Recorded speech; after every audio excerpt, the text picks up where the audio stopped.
if you look at hubculture.com,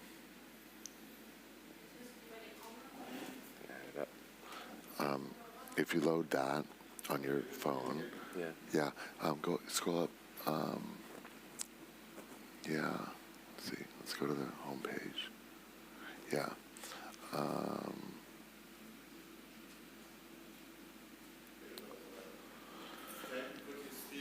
If I log, you have to log in to be able to see it. Hi. Yeah. Can you hear me? This is testing 1 2. This is the ecosystem. So you have to be logged in to be able to access the ecosystem. Mm-hmm. But so I'm logged in now, right? And these are the services that exist within Hub Culture. You have news, all the video content, hubs, knowledge sharing, and contracting. Yeah, can I speak louder? Is that loud enough? The pavilions like Davos, the store, networks, which is all your friends, communications, AI-based radio, so our AI DJs. Right. It's amazing how that works. Markets, which then leads outward to Ultra, which is the exchange and tokenization, and then the apps, and then you have Hub ID, which is the world's most granulated digital identity. So if you look here, if I look at verification, every Hub ID generates specs. And so if I look at my specs here, these are my specs. So you can input all sorts of data, and we hash it into a secure identity that's privatized. And it can work two-way, right? That's incredible. And then we've been building Hub IDs since 2014 with MIT. Okay, great.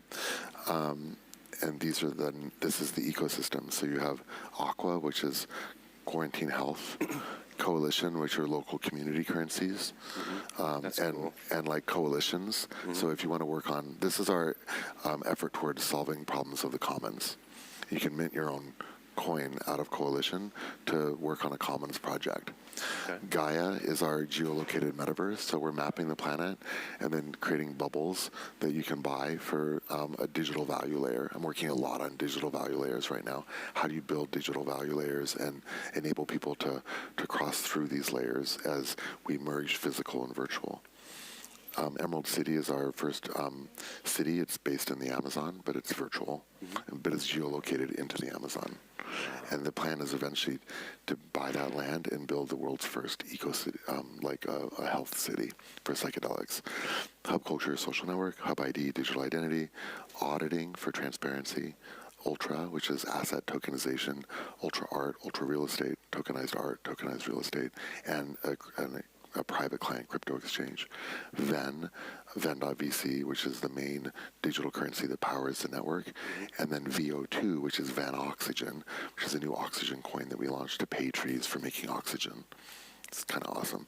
And it's funny because it uses the mapping from Hub ID Health that we built for the pandemic. We were stuck on this for like 4 years while we waited to figure out how to do a new type.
really good. We'll miss all that. Pretty good. Are we speaking loud enough? Thanks, guys, for doing this. Yes, thank you. And Sure. Do we want to be so? Yeah. So we got a 3-camera shot. Wow. what year is this?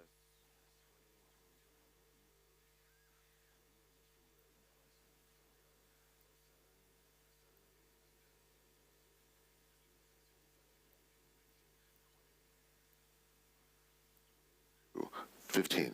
15th. Yeah. 20 years of Hub, 15 years in Davos. Okay. Got it. And the Hub downstairs began in 2009. Okay. And this is the 6th year of the Ice House. So 15, 9, 6. Okay. And 2 on Tech Lodge. All right.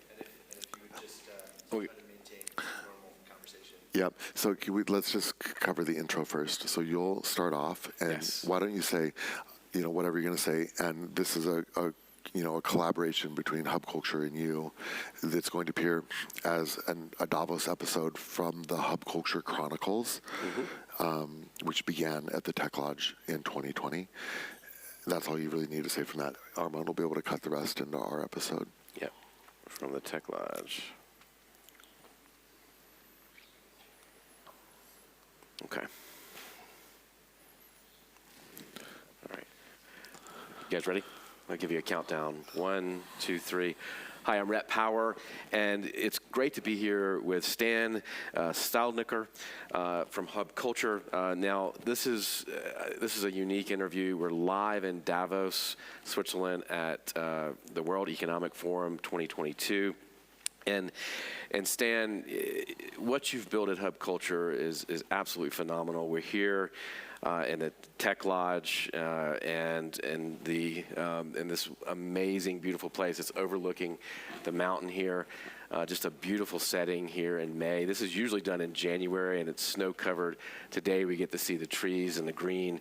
So it's just a wonderful setting, and I appreciate this collaboration of sitting down with you to talk about what you've built here at Hub Culture, and the universe that you're trying to build, and the culture you've built at this organization. It's a model, I think, for how other leaders can think about building their businesses and their community, because what you've done is just absolutely remarkable. Thank you for having me here today to do this podcast jointly with my show and yours, which, by the way, for my audience, you've got to check out. And where can people find the Hub Culture Chronicles? Can they find it on Apple, iTunes, and so first of all, welcome Rhett to the Hub Culture Davos Summer Campus. We have 6 places here in Davos that have grown kind of organically since I first started coming to Davos in 2007. The Ice House is this kind of iconic building that we're in now, and the Tech Lodge, which we've just talked about. These are the 2 anchor points built on the pavilion, which really was the inception of our presence here in Davos. We also have the terrace, we have the chalet, we have the studio, and we have the Ven.U, the venue, which is a new kind of outdoor secret garden. Very unique because, Davos is always in January, sometimes under 15 feet of snow. And this Davos is the green Davos that they've always talked about but never really manifested. This is the most beautiful Davos I've ever seen. It's wildflowers, it's clouds drifting through the mountains. It's really unique. And it's felt very different energetically from the last time we were here, which was 2020. So it's so great to be talking to you and to learn a little bit more about your work and to share the work that we're doing here at Hub Culture. It's really the world's oldest social network. It began from a book I wrote in 2002 about the culture evolving into hubs and the idea of a network culture.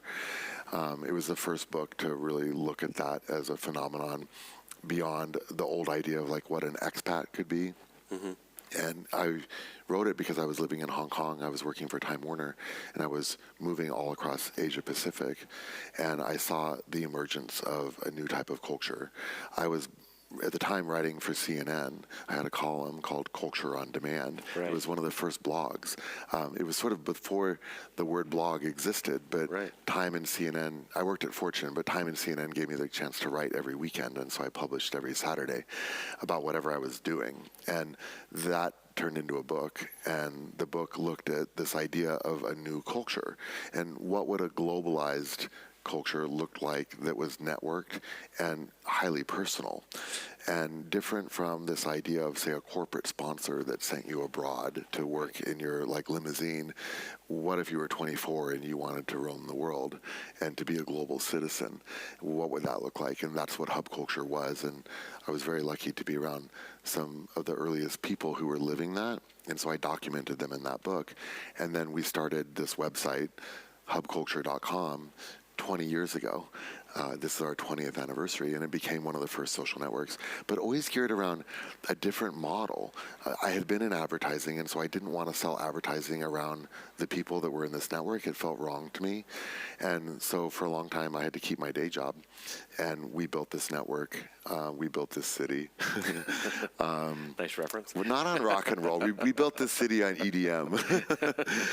No, but seriously, we started throwing parties, and we did events, and we do dinners, and we just pull people together. And so we became one of the earliest networks focused on experiential. The experience of hub culture is what makes people know about hub culture, even though the website and the technologies that we've built have evolved into this ecosystem.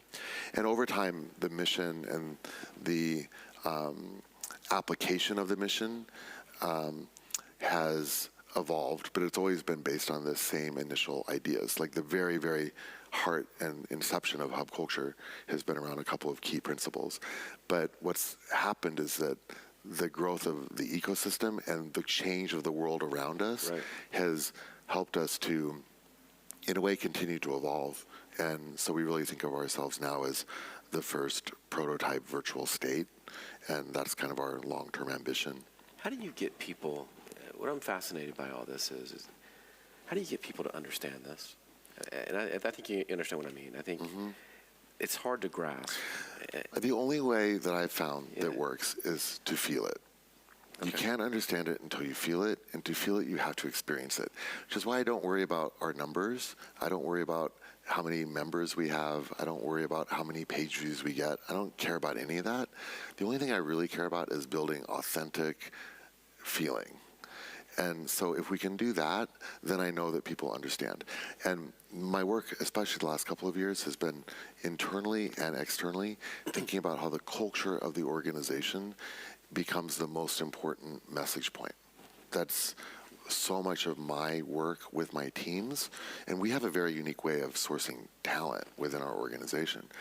But a lot of what I spend my time thinking about, focusing on, and working on is trying to convey the culture to the team and helping them feel it. Once they get synchronized with the feeling, then everything else unravels. And in a way, you can actually let go and let it invent itself. But if they don't have the synchronization of the frequency, it's chaos. And we've experienced that firsthand because we do really crazy stuff. What's the mindset of somebody that you look for, I guess, not only in the company, but somebody that you want to reach through your programs, through hub culture? What mindset does the person, the individual, need to be in to sort of to feel it, or be open to feeling it? Well, I think the easy answer is to say an open mindset. There's the kind of gradient to what you just asked, because hub culture is really unique. It's a social network with people, so essentially anyone can join up. Right. But then once you're in, anyone can create a hub, and we ourselves have created thousands of hubs within hub culture. And those hubs attract certain people who gravitate toward them, and we find people through people. And so the line between a member of hub culture and an employee of hub culture is extremely blurry. Right. And the people who kind of come through the doors, we've had 75,000 people through 60 hubs over the last 15 or 18 years, maybe even more. I bet it's more. They just kind of gravitate in, and then they experience it and they feel it and they come. Some of our people, even here in Davos, the people who are working with us, some of them worked in Glasgow at the last hub in COP26, and some of them worked in Miami at the last hub for Crypto Week, which happened in May. Right. Some of them worked for us years ago. Some of them have been with us for like 12 years or even 15 years. Some of them we found here in Davos because they're local, and then we'll move them to another location. So we tend to kind of bring people into the culture and then let them find their place. But it's not like we can afford to have full-time employees doing nothing, because we don't do a hub every day. Right. Hubs come and go kind of with the wind. They're like cherry blossoms. And but they come back. Like this hub here in Davos is like a tree. It grows and it goes to sleep, and then it grows and it goes to sleep, and it changes and it evolves. You know, we started with a tiny room downstairs in the pavilion in 2009, and then it kind of grew and expanded. The building we're in now is called the Ice House, and it sits on top of the hub, and it looks out over the mountains. And it's an amazing building because maybe 2014, me and Bill McDonough were in the hub, and everyone was packed. And I was like, Bill, I need more space, and I have an idea. And Bill McDonough is one of my heroes. He's probably my biggest mentor. He's the father of the circular economy and the cradle-to-cradle movement, one of the world's great architects. And I'd met him at hubs around the world with Schwarzenegger in LA during his climate conferences, at Climate Week in New York. But it was always one of those passing moments. It was very funny because I was talking to Arup, and I said to the Arup guy, hey, I really want to build a building on top of this building. And the Arup guy looked at me, and Bill was like, hey, I'm standing right here, and why don't you ask me? And I was like, you're William McDonough. Like, I didn't think I could get I didn't think I could get your attention. Like, you're one of the world's most famous architects, you know. And so Bill and I went up in this tiny little elevator to the roof of the building, and we stood there and we looked at this view out over the city with the clock tower and the mountains. And Bill just kind of breathed, and he's like, okay, I'll help you. And at the time, he was thinking about refugees, and he was thinking about how to build immediate housing for refugees. Right. And especially in slums, right? Like the fastest growing urban location for population growth is the edges, the rings of cities, which are effectively decentralized and unfortunately not economically empowered. So Bill was thinking then about this idea called Wonder Frame, and how do you build really fast, low-cost housing. And so the Ice House is a testament to that. Absolutely. And it's made of aluminum and polycarbonate. We've rebuilt it 6 times, 1 time in Amsterdam. And it's a building that is used and reused and used and reused. And from the Ice House came the Tech Lodge, which does the same thing with timber and polycarbonate. Began in 2020. And so we built these buildings in Davos, but we've also built these ideas. And we found Davos to be a great place to come to really, you know, participate, but increasingly, and especially on the other side of what I call the gap, we're now looking at how do we try to lead in the culture, beyond our culture. How is this new universe that is emerging, and people? I mean, you're one of the preeminent thought leaders in how, and sort of envisioning a new world for us. Who inspires you? Like you talked about William McDonough, but who are some of the other people that well, there's a lot of people in our community, and I had a real realization, and I think this is actually useful for other CEOs. For a long time, I was so focused on build hub, and we watched, you know, MySpace blow up, and then we watched, well, first we watched Friendster blow up, right. Then we watched MySpace, and then we, of course, saw Facebook, and Snap, and you know, it's hard not to be a little jealous when everybody's made billions of dollars, but you know, we stuck with who we are. And I think that coming out of what I call the Great Gap, which was Davos 2020 to Davos 2022, this you know, kind of 29, 30 month gap, you have got to just be your authentic self. Like, we have to just lean in the words of Sheryl Sandberg, to ourselves and to who we are. And so it's okay that we're not the biggest. We just need to be us, and we need to be authentically us. And that's been one of our messages kind of coming into this Davos, is be your authentic self. Our partners dinner the other night, we were talking a lot about this and the idea of feeling, because during the pandemic, I personally went really deep on a lot of things. I think we all did. We all had a lot of time to think for the first time. Right. And I really stopped. I fully stopped. And I had time to think about what we want to achieve with our mission. How do we get there? And I do think that on the other side of this gap, what we're seeing in Davos this year, which is really exciting, is a kind of recognition that authentic leadership is the only leadership. If you're not authentically in the frequency of truth, you are going to create turbulence, and that turbulence will either, at the best, it will slow you down. At the worst, it will result in chaos and destruction. So if you're not at the frequency of truth inside yourself, and then emanating that to your organization and to your team, there's no way you can succeed. And this is partially because of technology, when you look at the macro. Right. Because the macro is being networked so quickly. You know, there is a hub, which is the planet, and then there are zillions of hubs within that planet. Everything is now a network. And so you got to think of it like a machine. And every hub is a gear. And if the machine is not synchronized, it can't work. And this was my realization a few years ago, when I was up until that point. You know, you look at everybody else, you're like, I have to grow. And I was like, fuck growing. Like, I need to synchronize. And so I took a really strong effort myself to set aside my ego about our organization and to go and synchronize with other organizations. And this is really something I learned from Burning Man. That's a pretty wild story how I learned that. But, you know, we have a transformation station, which is our alter ego in Burning Man. It's an amazing camp. And we've learned so much from the Burning Man community.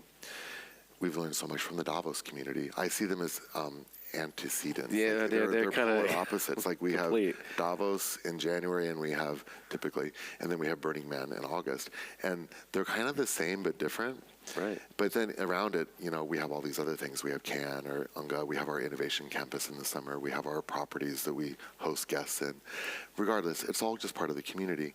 But I was like, I have to go synchronize. We have to energetically synchronize into other networks. So we did it with Nexus. We've done it with Collective Legacy. We've been just actively trying to synchronize our energy with other organizations so that we can work with them in concert as a gear.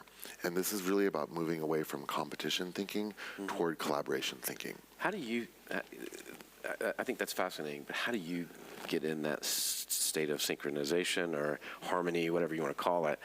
How do you live in that space personally and keep yourself? Well, there's only one way, in my view, and that is about doing work internally in yourself to find synchronized harmony. And the good news is that the way to do that is extremely simple, which is to breathe. The only thing you have to do to begin the process of synchronization is to become aware of your breath. Okay. It's literally the easiest thing in the world, but it takes practice. I've been meditating for 20 years, started doing yoga when I was 24, and those experiences started moving me towards something. And also, I grew up as a very religious kid in a very religious household in what you would consider traditional, like Southern Baptist Arizona, which is about as conservative as it gets. Absolutely. So I have those influences. So, you know, if you're a Muslim or a Christian, you have a pathway towards some form of inner awareness. Right. And if you're a technologist today, you have a scientific pathway toward that, which is really exciting. And we're seeing this emerge with psychedelics. We're seeing it emerge with like calm and, you know, the scientific benefits of inner work, meditation in particular. And so when you move toward meditation and you start to find some sort of inner alignment and you start to learn to channel, and there are ways to learn to channel, you can learn to open and close energetic flows. So, for example, during the pandemic, I spent 9 months studying weekly to become a Reiki master. And I studied with one of the great Reiki masters here in this country, in the United States. And I became a level 3 Reiki master to learn how to control energy in a it's not scientific, but in a kind of physically aware way. And you can learn to physically be aware of energy moving through your body and to feel it. And the way you start to do that is through the breath. And once you start to learn that breath work, you can then synchronize, and then you can start to move it outward. And that's what I try and do. It drives my team crazy, especially when they're new and they haven't experienced it, and they're like, oh my God, we have to do another synchronization. But mostly from Davos and from other hubs, I've learned that if we do not synchronize our team, we fail, and it's the craziest stuff happens. But if we do synchronize the team, if we take the time to consciously work, and there are many ways to do it, you can even kind of invent your own path or process. But if you work on synchronization, then you start to align vision. And that's super important. Do you do that together in the morning? Do you do that before you start? We don't have time during Davos except in the prep days. Right. And we start with the teams as they come in. And so we'll have a dinner, or we'll have a talk, or we'll have something. And we always try to take at least one breath to synchronize that breath. And it's amazing because it's like a building cascade. We have 45 or so staff on the team right now here in Davos.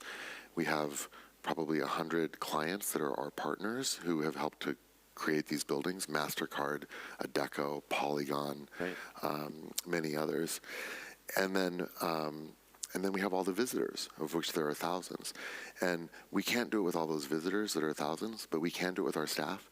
And we kind of started with 3 or 4, and they kind of got the message, and then it goes to 10, and then it goes to 30. And then we had a partners dinner on Sunday night here, and I shared with them a story about how you transform the feeling of a word. In this case, the word was obligation, because we came to Davos with an obligation to deliver many things. But, think about that word, obligation.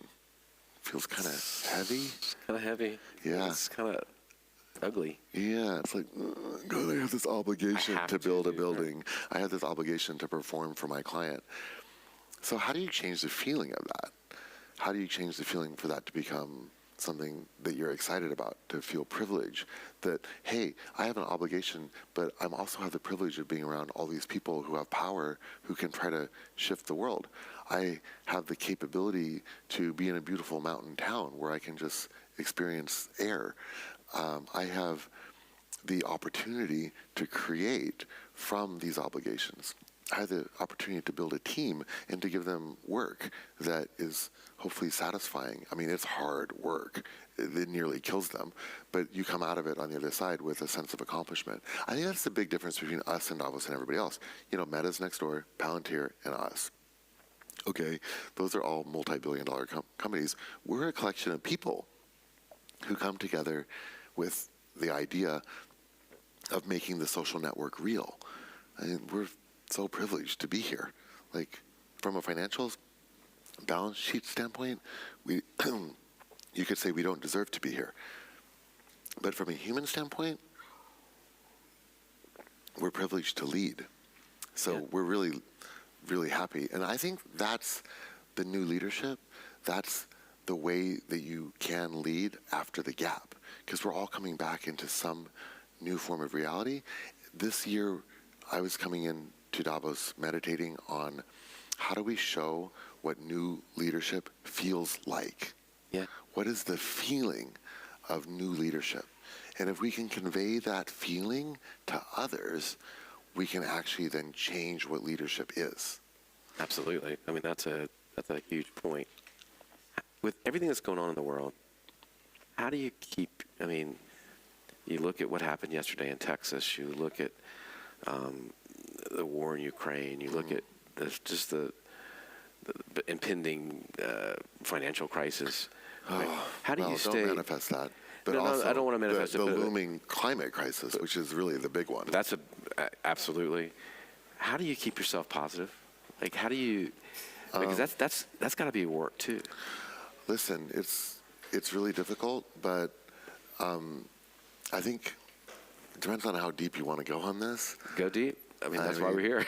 If you really want to know what I think. Yeah, I do. Between the last Davos and this Davos, I mentioned I did a lot of internal work. And I have emerging theories about how the quantum world aligns itself to create the material world. And a lot of that work has come from time with, or a lot of that thinking has come from time with indigenous communities, both in Hawaii and in the Amazon. And I think that there is a lot for Silicon Valley technologists, the people who are building the interface between humanity and the digital world, to urgently learn from indigenous communities. I personally think that is the only way that we are going to survive the transition of material scarcity and digital abundance. Right. That's kind of a weird thing to say, but those two things are about to collide. Yeah. And the way that we manage that collision is going to determine whether or not we elevate or disintegrate. And so this is very much what we're focused on as an organization long term, is creating, I mentioned earlier, we've always had the same mission, right? The mission for Hub has always been to create a safe place for conscious transformation. That's literally been since day one. My very first investor in 2008 invested in this company because he also believed in that idea and that mission. Everything else that Hub does on the material plane is supposed to be in service of that greater mission. And the reason that that mission is so important is, if you're a Malthusian, which I technically am, and if you look at long tech, we're set for a kind of dystopian future if we don't really get our act together. And the really sad thing about that is that I think the only way to get our act together is to internally transform our energetic frequency. And that was always a conceptual concept that was in the future for years and years and years. But over the last 7 years, it's become increasingly urgent and increasingly relevant. And we've also become increasingly capable of being able to do the work. We've been learning how to do that. And so Hub has now become a place where you can come and you can actually learn to do that. Yeah, that's. I think that's fascinating. And what? Tell me. Let's switch gears a little bit. How do you see? Let's bring out your crystal ball. What does the world look like if we can transform? Okay, so I kind of said about going deep here. So if you look at the crystal ball, you have to understand first that the crystal ball is fractal. Okay. And so there are many timelines that we can find ourselves in. In fact, it's very probable that there are currently many parallel timelines that exist. We are in a point in space-time that is linear. And so from the material world of the ice house looking at these mountains, there is a linear back and forth between time. But at the quantum level and at the kind of level of the speed of light, it is not linear. It's like a fabric. And so instead of thinking of yourself as going through life on a linear timeline, you have to shift your approach and view to looking at yourself at a point on the fabric. So it removes the linearity. And so based on that, you can then look at the idea of multiple parallel timelines. Okay. And so the question then becomes, which timeline do you want to be in? Of course, we want to be in the best timeline. So then the question becomes, how do you get yourself to the best timeline? And the good news is that the timeline is always like a Merkle tree that extends out in front of us from this point in space-time. I went to study at Damanhur last year with some friends, which is another really interesting intentional community. You should check out Damanhur. They built these cathedrals in the Alps secretly, and then the Vatican found out and tried to shut it down. But it's a wild place. But they're doing a lot of really intentional meditation work and looking at crazy stuff. But one of the great insights from them is they believe that every 4 seconds there are 7 timelines. Okay.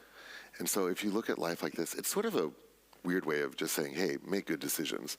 But if you think about every 4 seconds, there are 7 potential timelines in front of you. How do you start to choose the best timeline for your company, for yourself, for your marriage, going forward?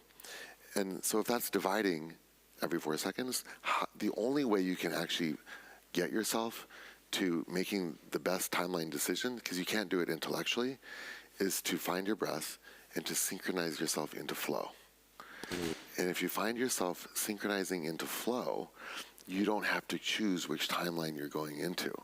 Right. The universe self-organizes it for you. And I have a whole theory.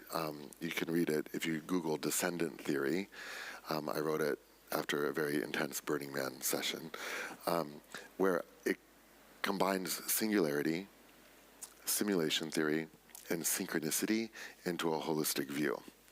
And so the idea of that is that if at some point in the future of the space-time continuum we reach singularity, which is basically machines, silicon, humans, carbon, we're going to continue to merge. Right. And at some point, there's a very dangerous point of how well we do that merge, but we can see it's going to happen. On the other side of that merge, that singular networked entity will begin to collapse in on itself in space-time. Some people think it will create a black hole, and through that black hole, we'll emerge into a new dimension. There are at least 11 that we know of. We only really experienced 3. But before that point, as the singularity nears, that combined silicon-carbon entity, plus whatever else emerges in the future, would want to replicate itself into many simulations so that it could figure out how best to continue its own compression / evolution. Right. And wouldn't that make sense then for it to transmit back some sort of guidance so that we could improve the simulation? So like my example of this from a practical level is whenever I'm in an airport passing airport security, I try to take extra bins and put them in the thing, because I'm trying to improve the efficiency of the simulation, because that extra bin can compound just a little bit behind and compound a little bit behind, and then somebody makes their flight, and then somebody gets that deal, and then the world moves forward a little bit faster. Or you pick up that little tiny piece of litter on the street, because you're literally improving the functionality of the simulation. And by doing so, the simulation then improves, and the singularity knows which timeline to pick to further its compression.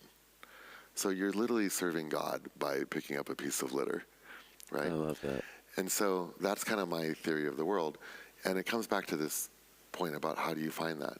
Again, back to the breath, and then let yourself be guided into the best simulation, into the best timeline.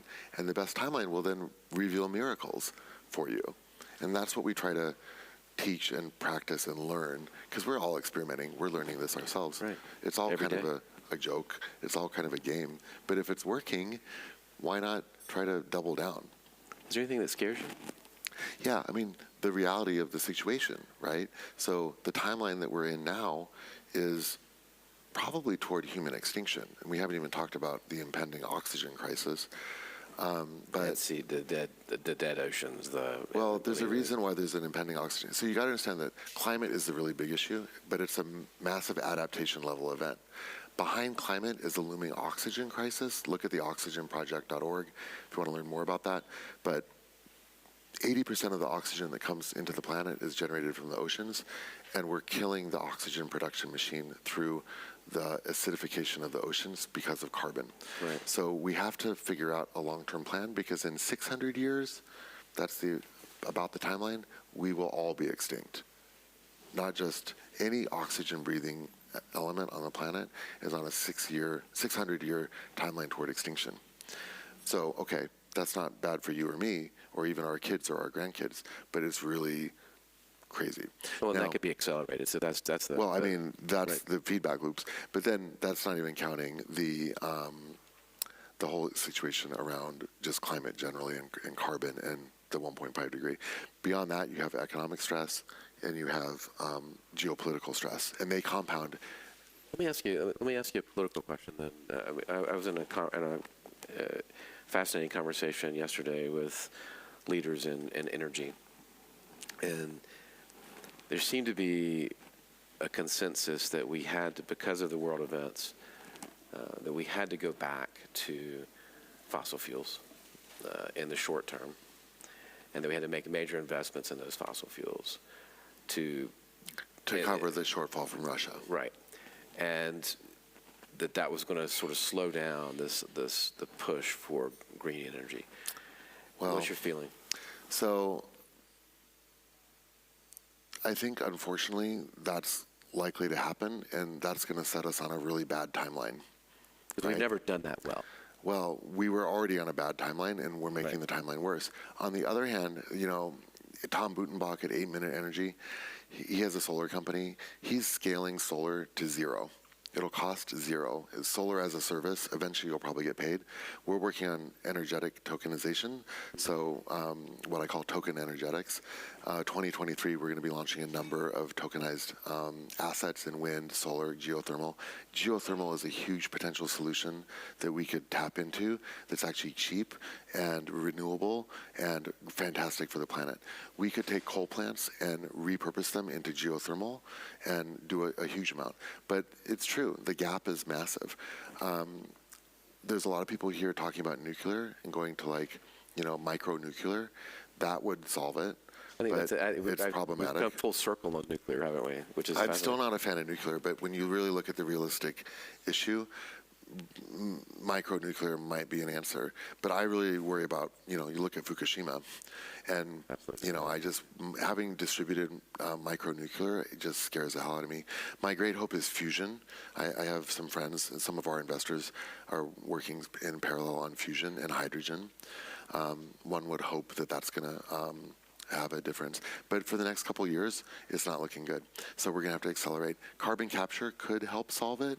If we can get air-based carbon capture going, we could actually start to really remove. And there's a company Bill Gross is doing called Carbon Capture that could make a difference.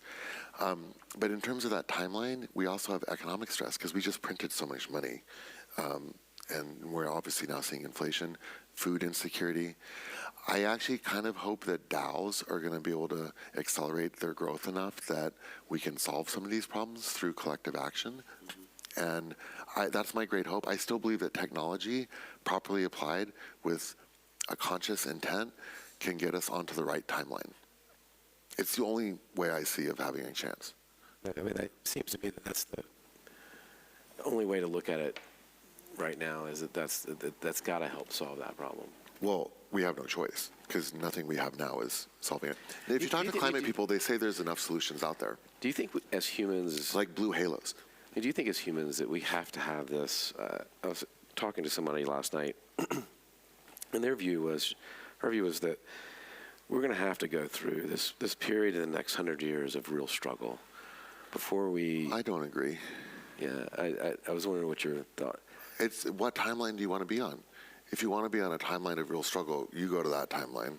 I don't want to go to that timeline. I think our view was that you have to for us to get it as humans, for us to change, that we have to have this massive struggle, period of struggle to sort of change our way. I don't agree. Okay. No, I think that we can evolve and change just by doing the work of breathing consciously. If you do that work, all you have to do is breathe and start to pay attention to your breath. And if you breathe and start to pay attention to your breath, it sets you on that micro timeline that splits every 4 seconds towards a different timeline. And I believe there are multiple parallel dimensional realities. And we can move ourselves collectively towards the best dimensional timeline reality, which serves the compression of the simulation into synchronicity. There is a brighter future out there, but it starts with every second that we take a breath, and then the way that we take that breath and relate to the people around us. If we all did that, everything would be radically different. Okay. I agree. And we've got to do something to change our course, and that may mean new leadership at... It's ultra micro. Everything matters, right? Okay. So this is the other thing. People think little things don't matter. The only thing that matters is the little things. Every micro action changes the simulation, and it changes the pathway towards synchronicity. That is the meta reason of how and why we're here, It's how atoms combine into things, into material reality. And if you want to affect the material reality, you have to affect the timeline through synchronization. That's what hub culture is trying to learn. I mean, we're no experts. We're experimenting as much as anybody else. But for me personally, this is what I've been learning. And I'm no expert, but this is the path we're on. And you know what? We may not be right, but this is our authentic self. And we're saying this is the new leadership. The new leadership, you have to stop, look inward, breathe, and then go. Right.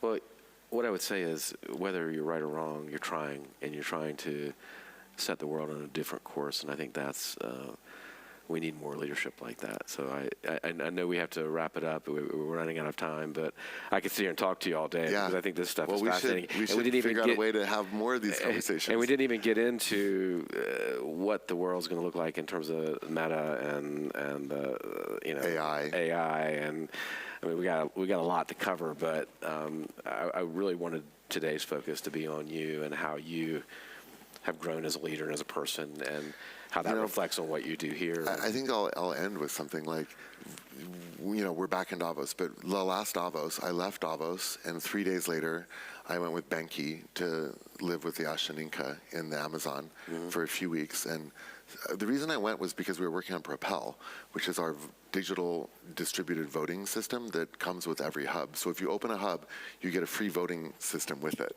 And I was looking at governance for like a year as we were building Propel, and the Ashaninka are amazing. They have a 1,000-year history of unbroken governance. How cool is that? I mean, if you want to see a society that lasts and persists, go spend some time with Benki in the Amazon. And they're happy. Well, they're not happy. There's gasoline in their rivers because of mining in the Amazon. Right. Their forests are being cut down. They're trying to live in a world that is not suited for them. But the thing I've learned from the Ashaninka and from indigenous leaders in Hawaii, like Sabra, is that the indigenous leaders on this planet are endangered, but I think they are the ones that hold the key for us to transition to a sustainable world. So if we can merge indigenous respect and know-how with technology, I think we can get over the transition hump of the Malthusian problem that we face, which is resource scarcity combined with some form of digital abundance. We can make that work, but I think we need to look closely at indigenous practices to be able to get to it. Regenerative farming. If we went to regenerative agriculture worldwide, we would solve deforestation because they're cutting down the forests because they need more farmland because people got to eat, but right behind them, 10 miles behind, is the forest that they cut down, that they managed badly as agricultural land, and they haven't just learned to turn around and regenerate that agriculture. There are solutions. We could solve it. We just have to do it. It's had the will. That's the political will, and we have to. I mean, we can talk about the politics another time, but that needs a total rewrite. Yes, it does. I hate to go, but we've got to wrap it up. Thank you. Thank you. This has been fun, and we're going to have to do this again. Yeah. And so thank you for being with us here today on this program, live from Davos, Switzerland, at the World Economic Forum. And the Hub Culture Davos Summer Campus. The summer it's campus. A lot of words in one title. Blah, blah, blah. But, and I hope we can get a view of that on the show, what we're looking at here. This is just a beautiful day, and you're a beautiful person. And so are you. Thanks for having me on. Thanks, Rhett. Being with me. So, cheers. Thanks, man.